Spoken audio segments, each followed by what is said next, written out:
Okay, this the next part. So अभी तक हम इलेक्ट्रिक फील्ड के बारे में क्या जानते हैं? हमने एक्चुअली डिफ्रेंशिएट कर दिया है इलेक्ट्रिक फील्ड इंटेंसिटी को और इलेक्ट्रिक फील्ड को। ठीक है, हम सिंगल चार्ज की वजह से किसी भी आर डिस्टेंस पे, ठीक है, इलेक्ट्रिक फील्ड इंटेंसिटी का बारे में हम पता लगा सकते हैं by using formula E equal to 1/4πε0। ठीक है, Q अपॉन में आर स्क्वेयर, मतलब Q चार्ज की वजह से आर डिस्टेंस पे इलेक्ट्रिक फील्ड, राइट। ठीक है, यदि इसको डायग्रामेटिकली रिप्रेजेंट करें तो अपने पास like this is the point, this is the charge, ठीक है, Q, और इससे आर डिस्टेंस पे अपने को क्या निकालना है? इलेक्ट्रिक फील्ड निकालना है। तो this is the distance R, ठीक है, इस पॉइंट पे let this is the point P। ठीक है, तो हमें क्या निकालना है? P पॉइंट पे, ठीक है, Q चार्ज से आर डिस्टेंस पे यदि इलेक्ट्रिक फील्ड इंटेंसिटी कैलकुलेट करनी है तो हम इस फॉर्मूले को यूज़ करके कैलकुलेट कर सकते हैं। ठीक है, अगेन हम इसके डेफिनेशन पे जाते हैं इलेक्ट्रिक फील्ड इंटेंसिटी की। इलेक्ट्रिक फील्ड इंटेंसिटी की डेफिनेशन बाय डेफिनेशन अपने पास है force experience by per unit charge at a point inside the electric field, right. तो अपने पास this the definition of this electric field intensity. यदि ये डेफिनेशन है तो देखिए ये एक वेक्टर क्वांटिटी है, राइट। वेक्टर क्वांटिटी है तो इसकी वेक्टर रिप्रेजेंटेशन होनी चाहिए। तो कूलम्स लॉ की हेल्प से हम पहले एफ वेक्टर निकालेंगे। एफ वेक्टर अपने पास क्या है? ओके, तो इम्पोर्टेंट मोस्ट इम्पोर्टेंट थिंग अपने पास पहले हम इसका कैलकुलेट करते हैं डायमेंशनल फॉर्मूला। डायमेंशनल फॉर्मूला, ठीक है। तो डायमेंशन फॉर्मूला इसका देखते हैं। तो डायमेंशन फॉर्मूला अपने पास क्या बनेगा? अपने पास यदि dimension formula of electric field intensity निकालेंगे तो अपने को पुट करना dimension formula of force upon में dimension formula of Q. Q अब एफ भी अपने पास फंडामेंटल नहीं है, क्यू भी अपने पास फंडामेंटल नहीं है। तो जैसा एफ के बारे में है तो आपने 11th क्लास में इसका डायमेंशन फॉर्मूला कैलकुलेट किया होगा, बट क्यू का कैलकुलेट नहीं किया होगा आपने। तो अपने पास let this is the equation number first. ठीक है, हम सेपरेटली दोनों का डायमेंशन फॉर्मूला कैलकुलेट करते हैं और इसमें पुट कर देंगे तो अपने पास क्या आ जाएगा? इलेक्ट्रिक फील्ड इंटेंसिटी का क्या आ जाएगा? डायमेंशनल फॉर्मूला आ जाएगा। तो सबसे पहले मैं डायमेंशन फॉर्मूला कैलकुलेट कर रहा हूँ, एफ का डायमेंशन फॉर्मूला कैलकुलेट कर रहा हूँ जो कि ऑलरेडी अपने पास नोन है। एफ इज इक्वल टू अपने पास होता है MLT-2, this dimension formula of force, late this the equation number second. ठीक है, और डायमेंशन फॉर्मूला ऑफ क्यू क्या होता है? हमें सबसे पहले एक क्यू का ऐसा फॉर्मूला लिखना होगा जिसमें फंडामेंटल क्वांटिटीज आती होगी। तो Q is not a fundamental quantity, Q अपने पास फंडामेंटल या बेस क्वांटिटी नहीं है। तो हम फॉर्मूला लिखे I is equal to Q upon में T. I is the current, right, and T is the time. तो आई और टी दोनों क्या है? फंडामेंटल है। तो dimension formula of Q can be written as I, dimension formula of I, dimension formula of T. I का dimension formula अपने पास होता है ए, और T is the time, time का डायमेंशन फॉर्मूला होता है time, capital T. This is notation of dimension formula for Q. ठीक है, लेट दिस इक्वेशन नंबर 3। ठीक है, यूजिंग 2 एंड 3 इन 1। ठीक है, यूजिंग 2 एंड 3 इन 1। तो सेकंड और थर्ड जब हम फर्स्ट में पुट करें तो अपने पास ई का डायमेंशन फॉर्मूला क्या आ जाएगा? Dimension formula of E will B, F की वैल्यू पुट करेंगे MLT-2, और यहाँ पे क्यू की पुट करें तो अपने पास क्या आ जाएगा? AT आ जाएगा, राइट। तो यहाँ से अपने पास आंसर ये क्या आ जाएगा? इसका डायमेंशन फॉर्मूला आ जाएगा एम तो एच डीज रहेगा, ठीक है, और एल एच डीज रहेगा। टी अपने पास देखिए क्या हो जाएगा? -3 हो जाएगा, और यहाँ पे और कौन बचा? A2 पावर -1, और this a dimension formula of E. Okay, E का डायमेंशन फॉर्मूला हो गया। अब हम कर लेते हैं SI unit, SI unit of electric field intensity. तो अगेन हम बेसिक फॉर्मूले पे जाएंगे। This is our basic formula, ठीक है, this is our beginning of the formula. तो हम बिगनिंग फॉर्मूले के बिगनिंग पे जाते हैं तो अपने पास क्या बनेगा? यहाँ से बनेगा अपने पास एसआई यूनिट ऑफ ई की यदि यूनिट की बात करें तो फॉर्मूला इज एफ अपॉन में क्यू। तो यहाँ पे एफ की एसआई यूनिट क्या होती है और क्यू की एसआई यूनिट क्या है? दोनों के यदि एसआई यूनिट पुट कर दे तो अपने पास किसकी एसआई यूनिट आ जाएगी? ई की एसआई यूनिट आ जाएगी अपने पास। तो SI unit of E will be is equal to F की SI unit of, SI of F is SI of F upon में SI of Q। तो SI of E will be equals to SI unit of E will be equals to Newton. Force की क्या होती है अपने पास? Newton, और charge की क्या होती है अपने पास? कूलम। तो अपने पास क्या क्या? न्यूटन पर कूलम। तो सो this is the SI unit of electric field intensity, right. Okay, तो यहाँ पे डायमेंशन फॉर्मूला हो गया अपने पास, SI यूनिट हो गई है। अभी हम इसका वेक्टर फॉर्म रिड्यूस कर रहे हैं, ठीक है। अभी हम इसका करेंगे इलेक्ट्रिक फील्ड का वेक्टर फॉर्म रिड्यूस करेंगे। So now is vector form of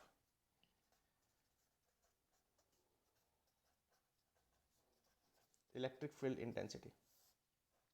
vector form को कैलकुलेट करने के लिए हमें इलेक्ट्रिक फील्ड इंटेंसिटी के हमें वापस वही कूलम्स लॉ के पास जाना पड़ेगा, ठीक है। तो कूलम्स लॉ अपने पास क्या था, कूलम्स लॉ का एक थोड़ा बताता हूँ अभी। इसमें अभी लेक्चर इसका वीडियो बनाया नहीं है, तो हम करेंगे, प्रोसेस करेंगे इसको, इस वीडियो को भी, लेकिन बट अभी हम थोड़ा ओवरव्यू कर रहे हैं उसको, ठीक है। तो यहाँ पे यदि कोई भी दो चार्ज हैं, कोई कैसे भी चार्ज हो सकते हैं, positive negative negative negative negative positive, कैसे भी हो सकते हैं। कोई भी दो चार्ज है Q1 एंड Q2 चार्ज है अपने पास, और इन दोनों के सेंटर टू सेंटर सेपरेशन कितने हैं, R। कंडीशन क्या है, centre to centre separation, right. दो चार्ज है, उनके centre to centre separation R है, तो कूलम बोलता है कि इन दोनों के बीच में लगने वाला फोर्स या तो Q2 Q1 पे लगाएगा या Q1 Q2 पे लगाएगा, कोई भी किसी पे लगाए, ठीक है। या तो Q1 Q2 पे लगाए या Q2 Q1 पे लगाए, दोनों में से कोई भी फोर्स लगाए, दोनों का मैग्नीट्यूड ये सेम होगा। वो क्या होगा अपने पास, 1/4πε0, ठीक है, Q1 Q2 अपॉन में R², ठीक है जी। ये अपने पास फोर्स का फॉर्मूला है। और इसका, इस फोर्स जो वेक्टर क्वांटिटी, राइट। तो सबसे पहले हम इसका वेक्टर रिड्यूस करते हैं, इसका वेक्टर टर्म रिड्यूस करते हैं। इलेक्ट्रिक फील्ड के लिए रिड्यूस करना है, तो इलेक्ट्रिक फील्ड में हमने डिसाइड किया था, यदि किसी भी चार्ज का, यदि कोई भी चार्ज है Q, इसका इलेक्ट्रिक फील्ड निकालना है, इसका इलेक्ट्रिक फील्ड इंटेंसिटी अपने को चेक करना है किसी भी डिस्टेंस पे, राइट, किसी भी R डिस्टेंस पे। इस चार्ज का इलेक्ट्रिक फील्ड इंटेंसिटी चेक करना है कितना डिस्टेंस पे, R डिस्टेंस पे, ठीक है। तो हम क्या पुट करेंगे उस पॉइंट पे, Q0, टेस्ट चार्ज पुट करेंगे, राइट। तो हम कूलम्स लॉ स्टडी करेंगे Q और Q0 के बीच में, किस किस के बीच में स्टडी करेंगे हम, Q और Q0 के बीच में स्टडी करेंगे। तो Q और Q0 के बारे में बात करते हैं हम। तो जैसे अपने पास एक चार्ज, इस चार्ज का अपने को क्या स्टडी करना है, इलेक्ट्रिक फील्ड इंटेंसिटी स्टडी करना है, and let this charge is Q। और इसके फील्ड में अपने हम क्या रखेंगे, टेस्ट चार्ज, लाइक इस पॉइंट पे हमने रख दिया टेस्ट चार्ज, ठीक है। This guy is the test charge, और टेस्ट चार्ज हमेशा कैसा होगा, पॉजिटिव होगा, conventionally positive, conventionally positive, test charge always positive होगा। और टेस्ट चार्ज का मैग्नीट्यूड कुछ ऐसा होगा कि ताकि जिस चार्ज को हम स्टडी कर रहे हैं उस चार्ज के ऊपर, उस चार्ज के मैग्नीट्यूड से, टेस्ट चार्ज के मैग्नीट्यूड से कोई फर्क ना पड़े, ठीक है जी। ओके, तो यहाँ से अपने पास इस चार्ज को अपने को स्टडी करना है। तो हम सबसे पहले अपने को चाहिए फ्रेम ऑफ रेफरेंस, वेक्टर को स्टडी करना है तो फ्रेम ऑफ रेफरेंस चाहिएगा। तो फ्रेम ऑफ रेफरेंस अपने पास क्या बन गया, यहाँ पे फ्रेम ऑफ रेफरेंस बन गया अपने पास एक्स एक्सिस, ठीक है। This is our frame of reference, ठीक है जी। तो एक चार्ज अपने पास, लाइक इस चार्ज को अपने को स्टडी करना है, this charge is our source charge, ठीक है। This charge our system charge, जिसको अपने को स्टडी करना है। और इस जिस चार्ज को अपने को स्टडी करना है उसको क्या करना है, उसका पोजीशन वेक्टर अपने को पता होना चाहिए, ठीक है, उसकी पोजीशन पता होना चाहिए। ओरिजिन से क्या पता होना चाहिए, उसकी पोजीशन पता होना चाहिए। देखिए, वेक्टर यदि आप स्टडी कर रहे हैं, ठीक है, और आपको शुरुआत करना है, बेसिकली आपको समझ में नहीं आ रहा कि क्या करना है, ठीक है, तो स्टार्टिंग में आप क्या करेंगे, सबसे पहले वेक्टर की जहाँ भी बात है वहाँ पे X Y frame reference axis बना लीजिए, ठीक है। उसके बाद आप क्या करेंगे, एक चार्ज को उस फ्रेम रेफरेंस में कहीं भी पुट कर दीजिए, ठीक है। यानी अपने को जो चाहिए, चार्ज चाहिए, Q1 एंड Q2। और जब वेक्टर की बात आ गई तो पोजीशन मैटर करती है जी, ठीक है। पोजीशन के बिना हम कुछ नहीं कर पाएंगे। तो पोजीशन कहाँ से मेजर करेंगे इसकी, पोजीशन कहाँ से डिनोट करेंगे इसकी, ओरिजिन से। कहाँ से डिनोट करेंगे इसकी, ओरिजिन से, राइट। तो ये अपने पास चार्ज है जिस चार्ज को अपने को स्टडी करना है, ये वाला चार्ज, ठीक है, ये वाला चार्ज हम स्टडी कर रहे हैं। और इसी के फील्ड में कहीं हमने रख दिया टेस्ट चार्ज, ये टेस्ट चार्ज अपने पास Q0, this test charge Q0, और ये भी अपने पास कैसा होता है, पॉजिटिव होता है, ये भी अपने पास कैसा होता है, पॉजिटिव होता है। तो यहाँ से हम क्या करेंगे, इसका भी पोजीशन वेक्टर अपने को पता होना चाहिए, this the position vector, right. तो इसका पोजीशन वेक्टर हमने मान लिया R1 वेक्टर, और इसका पोजीशन वेक्टर मान लिया हमने R2 वेक्टर, और इन दोनों के बीच का जो डिस्टेंस वेक्टर है वो हमने क्या मान लिया यहाँ से यहाँ तक, R वेक्टर। आई थिंक ये डायग्राम आपको क्लियर होगा, राइट। हमने Q मान लिया, Q अपने पास क्या है, जिस चार्ज की इलेक्ट्रिक फील्ड को अपने को स्टडी करना है। Q0 अपने पास टेस्ट चार्ज है जो अपने को हेल्प करेगा इसके इलेक्ट्रिक फील्ड को स्टडी करने में। R1 अपने पास पोजीशन वेक्टर है जिस चार्ज को अपने को स्टडी करना है, और R2 अपने पास पोजीशन वेक्टर है टेस्ट चार्ज का, राइट। तो यहाँ से अपने पास देखिए ये कुछ ट्रायंगल ऑफ वेक्टर एडिशन जैसा कुछ बन रहा है, राइट, क्लियर आई थिंक। तो पहले हम जो फोर्स लगा रहा है, मतलब सोर्स चार्ज जो Q चार्ज जो है फोर्स लगा रहा है किसके ऊपर, Q0, उसको कैलकुलेट करते हैं। क्यों, क्योंकि according to a formula of electric field, E vector is equals to F vector upon में Q0, राइट। तो यहाँ पे अपने को सबसे पहले क्या कैलकुलेट करना है, F वेक्टर कैलकुलेट करना है, राइट। F वेक्टर को कैलकुलेट करते हैं यहाँ से। तो the general formula of F is this, F vector का फॉर्मूला अपने पास क्या हो जाएगा, F vector is equals to 1/4πε0 Q1 Q2 upon में R²।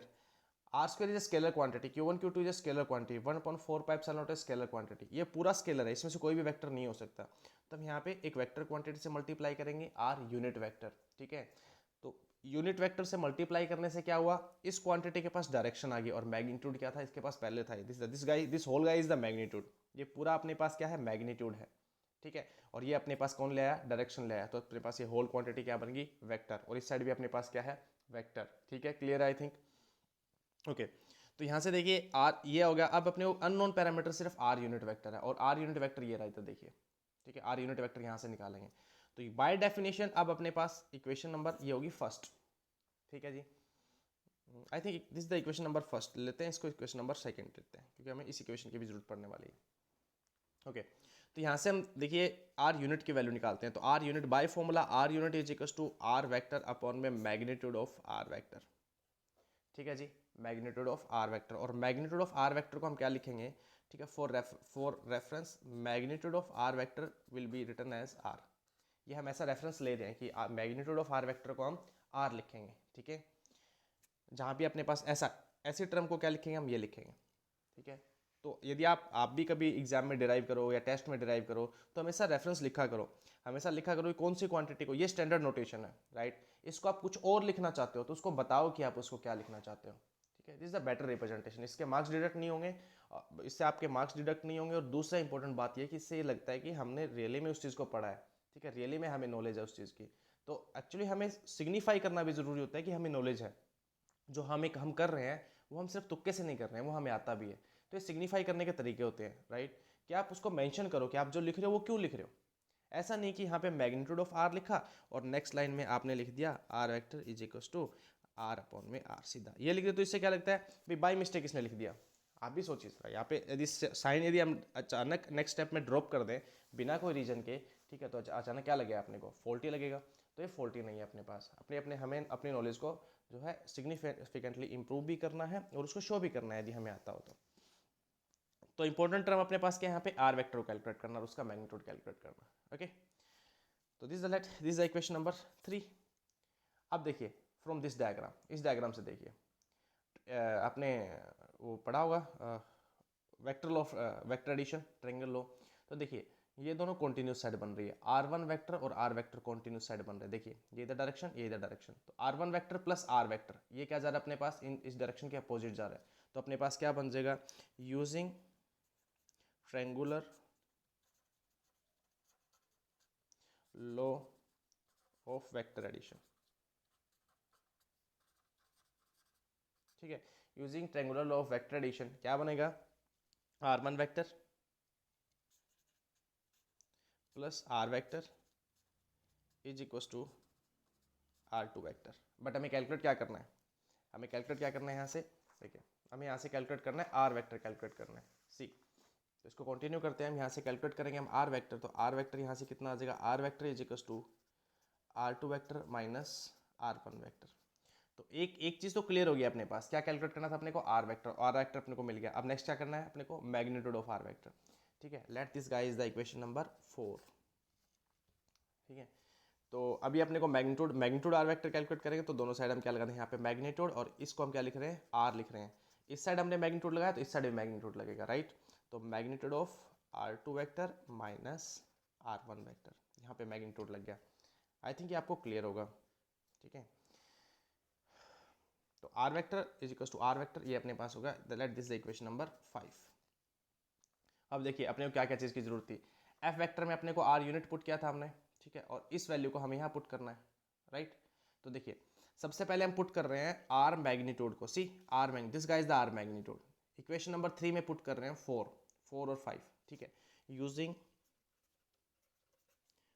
4 एंड 5 इन 3, ठीक है, यूजिंग 4 एंड 5 इन 3, तो 4 एंड 5 को 3 में यूज करेंगे तो अपने पास आर यूनिट वेक्टर की वैल्यू देखिए क्या जाएगी, R unit is equal to, R vector की वैल्यू पूछ रहे हैं तो आर वेक्टर की वैल्यू हो जाएगी R2 वेक्टर, देखिए आर वेक्टर है, आर वेक्टर ये रहा, R2 vector minus R1 vector, ठीक है, ये वैल्यू पूछ रहा था अपॉन में मैग्नीट्यूड ऑफ आर वेक्टर, तो अपॉन में magnitude of R2 vector minus R1 vector, I think ये क्लियर हो जाएगा, देखिए magnitude of R vector R है, आर की value R2 vector minus R1 vector, let this guys the equation number 6, right, तो अपने को आर यूनिट की वैल्यू आ गया, आर यूनिट की वैल्यू आ गया, आर यूनिट कहाँ जाएगा, यहाँ जाएगा, तो यानी इक्वेशन नंबर 6 कहाँ पुट करेंगे हम, सी इक्वेशन नंबर 6 कहाँ पुट करेंगे, 2 में पुट करेंगे, इक्वेशन नंबर 6 कहाँ पुट करेंगे, 2 में पुट करेंगे, तो यूजिंग 6 इन 2, तो एफ वेक्टर अपने पास क्या आ जाएगा, F vector is equal to 1/4 pi epsilon naught, ठीक है,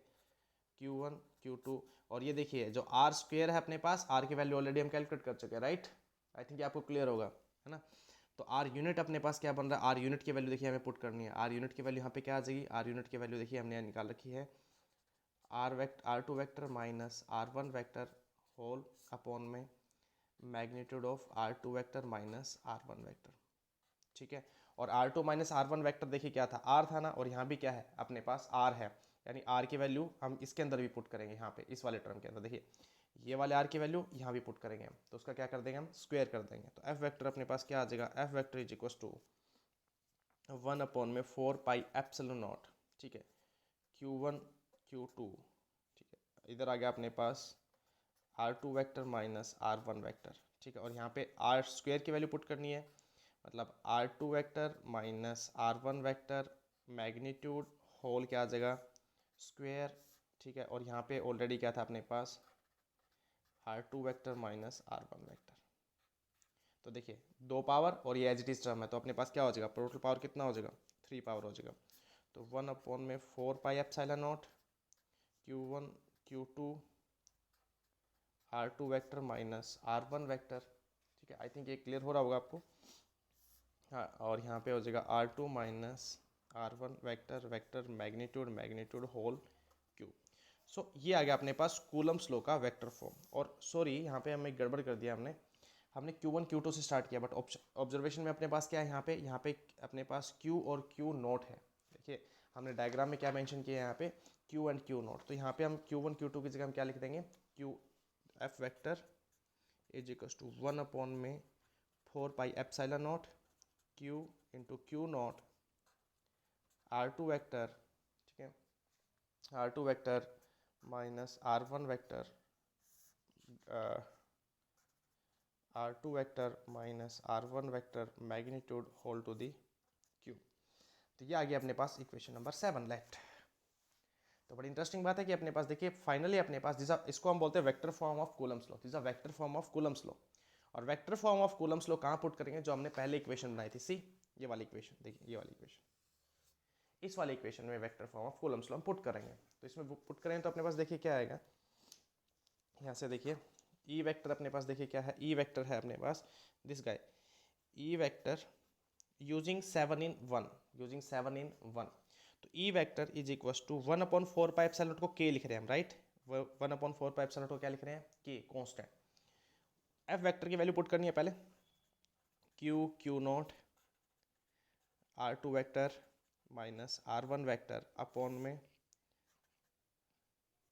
R2 vector minus R1 vector magnitude whole to the cube, right. ये एफ वेक्टर की वैल्यू पुट कर दी। अब अपॉन में क्या है, Q naught into 1/Q naught, तो Q नॉट से कौन कैंसिल आउट हो गया, Q नॉट कैंसिल आउट हो गया, राइट। तो अपने पास फाइनल रिजल्ट यहाँ से क्या आएगा, फाइनल रिजल्ट को हम देखते हैं, पुट करते हैं इसको। तो देखिए फाइनल रिजल्ट अपने पास क्या है, इलेक्ट्रिक फील्ड इंटेंसिटी का वेक्टर फॉर्म क्या है अपने पास, electric field intensity is equal to K, ठीक है, Q R2 vector minus R1 vector upon में R2 vector minus R1 vector magnitude whole to the cube, ठीक। So this is the vector form of electric field intensity due to charge Q, ठीक है। और इस एक बार इस diagram पे नजर डालते हैं हम, तो इस डायग्राम को देखिए जरा, इस डायग्राम को और रिजल्ट को देखिए, this is the diagram, right. Q charge की वजह से R डिस्टेंस पे, Q चार्ज की वजह से इस पॉइंट पे इलेक्ट्रिक फील्ड इंटेंसिटी की vector form I, this is the Q charge, ठीक है। Q चार्ज की वजह से R डिस्टेंस पे, ठीक है, R वेक्टर डिस्टेंस पे अपने पास क्या है, इस पॉइंट पे क्या इलेक्ट्रिक फील्ड इंटेंसिटी है, इस पॉइंट पे इलेक्ट्रिक, यदि इसको हम ऐसे सर्कल बनाएं तो इस पूरे के अंदर इलेक्ट्रिक फील्ड इंटेंसिटी की वेक्टर फॉर्म क्या रहेगी, ये वाली रहेगी अपने पास। क्लियर है, आई थिंक ये क्लियर होगा आपको, राइट। तो वेक्टर फॉर्म हमने इलेक्ट्रिक फील्ड का यहाँ पे कैलकुलेट किया, ठीक है। ओके यहाँ से कुछ ऑब्जर्वेशन हम देख सकते हैं, ठीक है। अब इसका यदि हमें वो निकालना हो, न्यूमेरिकल सोल्व करना हो, तो हम नेक्स्ट जो लेक्चर होगा उसमें हम इसका सोल्व करेंगे, न्यूमेरिकल सोल्व करेंगे, कैसे हम इस वेक्टर प्रॉब्लम को न्यूमेरिकल सोल्व करेंगे वो देखेंगे, ठीक है। फिर हम पॉजिटिव और नेगेटिव चार्ज की सोर्स और सिंक की बात अपने पास हो चुकी है, सोर्स क्या अपने पास और सिंक किस चार्ज को कहेंगे, नेगेटिव चार्ज को हम सिंक कहते हैं, पॉजिटिव चार्ज को सोर्स कहते हैं। अब नेगेटिव चार्ज को सिंक या सोर्स क्यों कहते हैं, क्योंकि अपने पास यदि एक पॉजिटिव चार्ज के पास, ठीक है, हम एक पॉजिटिव टेस्ट चार्ज रखें, positive test charge Q naught रखा हमने, और ये अपने पास क्यू है जिसको हम स्टडी कर रहे हैं, तो ये क्यू नोट चार्ज हमेशा कैसे जाएगा, ये अवे जाएगा, दूर जाएगा। जैसे इसके पास रखें इसको रिपेल करेगा, तो क्यू नोट को यहाँ रखें, क्यू नोट दूर की तरफ भागेगा। तो यानी आप कहीं भी रखो, इस चार्ज से हमेशा क्या जाएगा, अवे जाएगा। और जो उसका पाथ होगा, ठीक है, the path followed by that test charge placed near the source charge, यानी जिस चार्ज को हम स्टडी कर रहे हैं, प्लेस नियर द चार्ज, ठीक है, तो उस पाथ को हम क्या कहेंगे, इलेक्ट्रिक फील्ड लाइन कहेंगे, उनको क्या कहेंगे हम, इलेक्ट्रिक फील्ड लाइन। और ये टोटली ज्योमेट्रिकल कंस्ट्रक्शंस है, ठीक है, टोटली कैसी है अपने पास, ज्योमेट्रिकल कंस्ट्रक्शंस है। तो देखिए ऐसा लगता है जैसे अपने पास यहाँ पे जो एरो है इस सरफेस से ओरिजिनेट हो रही है, एरो क्या है अपने पास, इस सरफेस से जैसे ओरिजिनेट हो रही है, तो इसलिए अपने पास ये ओरिजिन है, ये अपने पास इलेक्ट्रिक फील्ड लाइन का क्या कंसिडर किया जाता है, इसको ओरिजिन कंसिडर किया जाता है। तो इसलिए इसको क्या बोल देते हैं, सोर्स बोल देते हैं। क्या बोल देते हैं इसको, सोर्स। और जैसे हम नेगेटिव चार्ज के पास टेस्ट चार्ज ला के रखेंगे, टेस्ट चार्ज ऑलवेज कैसा होगा, पॉजिटिव, टेस्ट चार्ज ऑलवेज कैसा होगा, पॉजिटिव। जैसे ही हम इसको इसके पास ला के रखते हैं तो ये क्या होगा अपने पास, ये इधर आएगा, ये इसको नेगेटिव चार्ज इसको क्या करेगा, अट्रैक्ट करेगा। नेगेटिव चार्ज कहीं भी रखो आप, नेगेटिव चार्ज टेस्ट चार्ज को क्या करेगा, अट्रैक्ट करेगा। नेगेटिव चार्ज टेस्ट चार्ज को हमेशा अट्रैक्ट करेगा। तो ऐसा लगता है कि अपने पास इलेक्ट्रिक फील्ड लाइन इस सरफेस पे आके टर्मिनेट हो रही है, ठीक है, तो अपने पास इसको क्या बोलते हैं, सिंक। क्या बोलते हैं इसको, सिंक, ठीक है जी। तो नेगेटिव चार्ज को फॉर रेफरेंस सिंक भी कंसिडर किया जाता है और पॉजिटिव को सोर्स भी कंसिडर किया जाता है। तो इलेक्ट्रिक फील्ड लाइन, अब हम डिस्कस करते हैं properties of some electric field lines, ठीक है। तो अभी सिर्फ बताएंगे, एक्सप्लेन करेंगे हम नेक्स्ट वाले लेक्चर में, ठीक है। Properties of electric field lines, ठीक है। तो इलेक्ट्रिक फील्ड लाइन के बारे में बेसिकली मैंने बता दिया, इनको कैसे कंसिडर किया गया है। इनको कंसिडर किया गया है कि अपने पास जो भी है, ये किसी भी चार्ज के फील्ड में, किसी भी चार्ज के फील्ड में यदि टेस्ट चार्ज को रखेंगे तो वो किस टाइप के पाथ को ओबे करेगा, किस टाइप का उसका पाथ रहेगा, वही अपने पास क्या रहेगी, जो पाथ वो फॉलो करेगा वो पाथ ही अपने पास क्या रहेगा, इलेक्ट्रिक फील्ड लाइन रहेगा, ठीक है जी। तो इन प्रॉपर्टीज़ को, ये इलेक्ट्रिक फील्ड लाइन है। प्रॉपर्टीज़ अपने पास है कि एक प्रॉपर्टी तो हम डिस्कस कर चुके हैं, एक प्रॉपर्टी तो अपने पास यहाँ पे यही हो गई कि अपने पास this electric field line originate from positive charge and terminate at negative charge. एक प्रॉपर्टी तो ये हो गई है। तो दूसरी प्रॉपर्टी अपने पास देखिए क्या है, यदि अपने पास सिर्फ दो प्रॉपर्टी को एक्सप्लेन करते हैं, ठीक है। तो फर्स्ट प्रॉपर्टी अपने पास होगी originates from positive charge and terminate at negative charge, ठीक है। Originate from positive charge and terminate at negative charge, ये प्रॉपर्टी अपने पास हो चुकी है। सेकंड अपने पास है, जो इलेक्ट्रिक फील्ड लाइन है वो सरफेस के हमेशा परपेंडिकुलर रहती है, ठीक है। Electric field lines are always perpendicular to the surface, ठीक है। जिस भी सरफेस से ओरिजिनेट हो रही है, जिस भी सरफेस पे टर्मिनेट हो रही है, ठीक है, उन सरफेस के हमेशा कैसे रहेगी, परपेंडिकुलर रहेगी, ठीक है। तो आज के लिए बस दो ही प्रॉपर्टी है, नेक्स्ट जो बाकी प्रॉपर्टी रहेगी वो हम नेक्स्ट लेक्चर में करेंगे।